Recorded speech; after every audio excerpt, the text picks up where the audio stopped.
알아두면 유용한 경제 이야기, 오늘의 생활경제 시작합니다.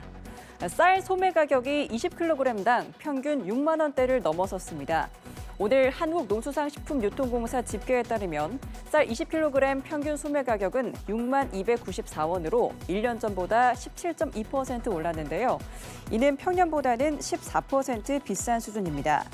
재고가 부족한 산지 유통업체들이 벼를 확보하기 위해 경쟁을 벌이면서 쌀값이 오르는 것으로 분석됩니다. 이에 농림축산식품부는 정부 양곡 공급을 이어가는 한편 쌀 20kg당 할인폭을 기존 3,000원에서 최대 5,000원까지 확대하는 방안을 검토하고 있습니다. 농식품부 관계자는 양곡 대여와 할인 행사를 통해 쌀값이 더 오르지 않도록 하는 것이 목표라고 말했습니다. 최근 이른바 빵플레이션에 대응하겠다며 990원 빵이 등장해 논란이 일었던 가운데 빵값이 6개월 연속 고공행진을 이어가고 있는 것으로 나타났습니다. 통계청 국가통계포털에 따르면 8월 빵 물가지수는 138.61로 지난해 같은 달과 비교해 6.5% 상승했으며 같은 기간 전체 소비자 물가 상승률의 3배 이상에 달했습니다. 빵 가격이 이처럼 크게 오른 것은 2년 1개월 만으로 통계청 측은 작년 말부터 시작된 출고가 인상과 원재료 가격 상승, 인건비 부담 등이 복합적인 영향을 미친 것으로 보인다고 설명했습니다. 빵값은 지난해 4월부터 11월까지는 1% 미만 상승률을 기록했지만 올해 3월 6.3%로 뛴 후 6개월 연속 6%대 상승률을 유지하고 있습니다. 네, 올 2분기 국내 총생산 GDP 성장률이 0.7%로 집계됐습니다. 수출과 소비가 동시에 늘며 성장을 주도했는데요. 지난해 2분기부터 약 1년간 이어오던 저성장에서는 탈출했지만 하반기에도 양호한 흐름을 이어갈지 주목됩니다. 배시진 기자입니다.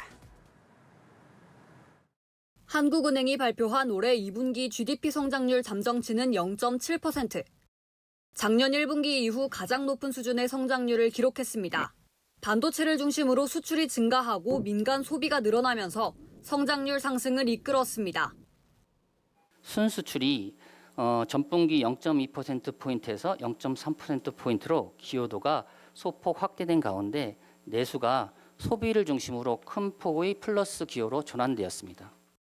업종별로는 제조업과 서비스업이 개선됐고 건설업은 건물과 토목건설이 줄어든 영향으로 지난 1분기에 이어 여전히 감소세를 보였습니다.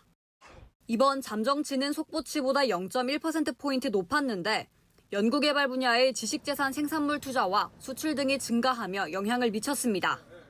지난해 2분기부터 0.1%대 이하의 낮은 성장률을 기록해왔던 GDP는 이로써 1년 만에 저성장에서 벗어나게 됐습니다. 한은은 관세 리스크가 여전히 남아있지만 소비 심리 회복세에 힘입어 올 3분기에도 성장 흐름이 이어질 거라고 내다봤습니다.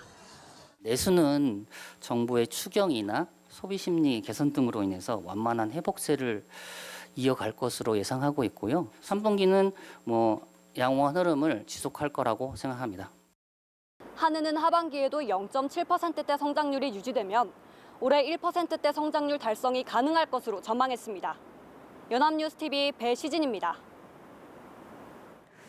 지난 7월 경기도 광명시 한 아파트 필로티 주차장 화재로 6명이 사망하는 등 대규모 인명피해가 발생하면서 정부가 필로티 공동주택 3만 동을 대상으로 자동 소화기를 지원하기로 했습니다.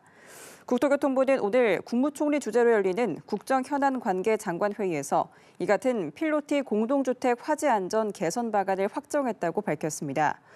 정부와 지방자치단체는 필로티를 주차장으로 사용하고 가연성 외장재를 적용한 공동주택 3만 동에 전기불꽃 차단기와 자동 확산형 소화기 등 동별 200만 원을 지원하기로 했습니다. 정부는 앞으로 화재 안전 관련 정보를 건축물 대장에 기재하도록 관련 규칙을 개정할 예정입니다.